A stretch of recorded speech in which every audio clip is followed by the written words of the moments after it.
Biraz уақыттарыңызды алайын деп тұрмын. Біріншіден айтатын мәселе жер кімдікі? Жер қазақтікі.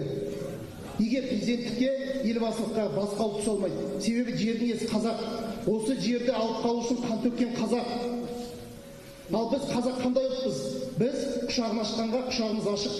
Соңғы нанымызды бөліп беруге дайын ұлтпыз. Оған дәлел шешендер неге Қазақстан екінші отанымыз, қазақтар бауырымыз дейді? Неге индустриялар қазақтар біздің бауырымыз дейді?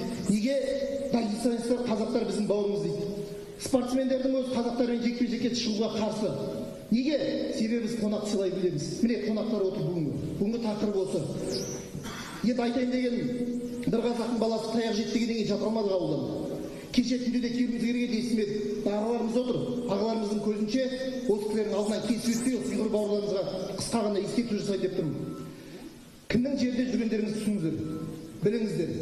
Ешқандай қазақтың жағасын алып, ешкімге шаппаңыздар. Осыдан 3-4 жыл бұрын да осы пинжімде осындай қалмақан болған. Тағы да кешірім сұрап жауап алыңыздар. Таяқ жейтін қазақ жиналыс болады да кешірім сұрап бітіреді. Таяқ жейтін қазақ жиналыс болады да әңгіме жабылады. Сонда біздің ата-бабамыз қан төккен кезде қазақ ынжық болсын, осы жерде біреуден таяқ жейсін деп қан төккен жоқ. Сол себептен қысқаша ғана ескерту. Қадірменді ағайындар, келесі жол бір қазақтың бір шашы түссе, онда басқа қазақтар қарап жатпаймыз. Білем, әңгімем сөзім заңсыз.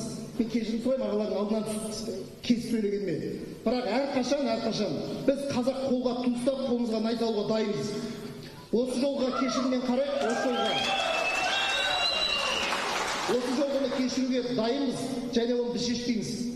Себебі енді қалай айтса да әр қазақ жалғызын.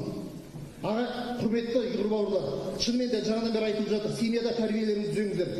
Көп дәлел айтып жатыр. Қазақ телеком полный ұйғырлар қазақша жұмысты ұйғырша жүргізеді. Мемлекеттік тілге кірмейді ұйғыр. Ұйғыр тілінде жұмыс жүреді қазақ телекомда. Кез келген ұжымға ұйғыр бауырларымыз отыратын болса ұйғырларды жинайды. Таксилер жеке, асханалар жеке. Сіздер өздеріңіз дұрыс тәрбие бермейсіздер жастарға. Неге сіздер шешендер сияқты, шеше мен қазақ сияқты достық махаббат жоқ сіздерде ұйғырларда? Себебі сіздердің өздеріңізде соңғы саясаттарыңыз дұрыс емес. Сіздер бөлінесіздер бізден әдейі.